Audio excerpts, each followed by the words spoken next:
இப்ப இந்த பொண்ணோட கணவர் இறந்ததால அந்த ஊர் வழக்கப்படி புருஷனுடைய பொண்டாட்டி எரிச்சணும்னு சொல்லிட்டு பேசிட்டு இருக்காங்க. இது கேக்குற அந்த அம்மாவோட பையனும், தயவு செஞ்சு எங்க அம்மாவை எரிக்காதீங்க, எங்க அப்பா உயிரோட இருக்கும்போது எங்க அம்மா உடன்கிட்ட ஏற வேணும்னு சொல்லிட்டு தான் சொல்லிட்டு இருந்தாருன்னு சொல்லி எவ்வளவு சொல்லி பாக்குறான். ஆனா சம்பிரதாயத்தெல்லாம் மாத்த முடியாதுன்னு சொல்லிட்டு சொல்லிடுறாங்க. தயவு செஞ்சு எங்க அம்மாவையாச்சும் பாக்க விடுங்கன்னு சொல்லி கேட்டு பாக்குறான். தூரத்துல இருந்து பாக்கலாம், நான் கிட்ட போய் தொடக்கூடாதுன்னு சொல்லிட்டு சொல்லிடுறாங்க.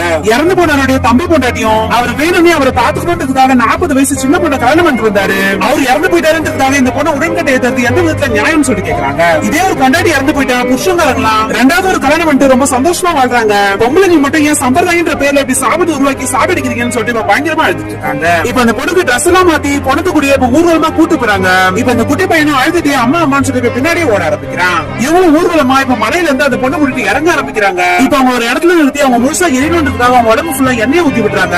இது எல்லாத்தையுமே அந்த குட்டி பையனை மறைஞ்சிருந்து பாத்துட்டு இருக்கான். இப்ப ஒரு ஆத்தங்க ஓரத்துல எல்லா சம்பிரதாயத்தையும் முடிச்சுட்டு இறந்து போன ஒரு பக்கத்துலயே பொண்டாட்டியும் உட்கார வச்சு இப்ப நெருப்பு வச்சுட்டாங்க. தூரத்துல பாத்துட்டு இருந்த அந்த குட்டி பையனை அழுது எழுதிய மயக்கம் போட்டு கீழே வந்துடுறான். இப்ப எல்லா சடங்கும் முடிச்சுட்டு வர அந்த பையனோட சித்தப்பாவும் அந்த பையனை எழுப்பி அவரோட வீட்டுக்கு கூட்டு போறாரு. அவங்க சடங்கு படி இப்ப தண்ணி எல்லாம் தெளிச்சுட்டு அவங்க வீட்டுக்குள்ள போய் அங்க இருக்க அம்மாவும் அந்த குட்டி பையனை கட்டி பிடிச்சிட்டு அழுதுட்டு இருக்காங்க. இன்னைக்கு உங்க அம்மாவை உயிரோட எரிச்சிட்டாங்க, நாளைக்கு உங்க சித்தப்பா இறந்துட்டாங்க, என்னையும் உயிரோட எரிச்சிருவாங்கன்னு சொல்லிட்டு அழுதுட்டு இருக்காங்க.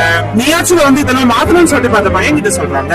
அதனால காலையில அந்த குட்டி பையனுக்கு அவங்க அம்மாவோட ஞாபகமாவே இருக்கு. ஆனா அவனோட சொந்தக்காரங்க முதல்ல மாட்டை ஓட்டிட்டு போடான்னு சொல்லிட்டு அவனை வேலை வாங்கத்துல இருக்காங்க. அவனுக்கு எங்க போனாலும் அவனுடைய அம்மா ஞாபகமாவே இருக்கு. ஒரு மாடு காணுமேன்னு சொல்லி தேடிட்டு போனா ஒரு குகை பக்கத்துல இது ஒரு நெருப்பேறிற மாதிரி இருக்கு. அங்க தெரியல நேரில் பார்த்து பயந்து போய் ஓடி வந்துட்டான். அதனால அது என்னவா இருக்கும்னு சொல்லிட்டு ஆர்வத்துல அந்த குகைக்கு போய் பார்த்தா அவனோட அம்மா அங்க உயிரோட உட்காந்துட்டு இருக்காங்க.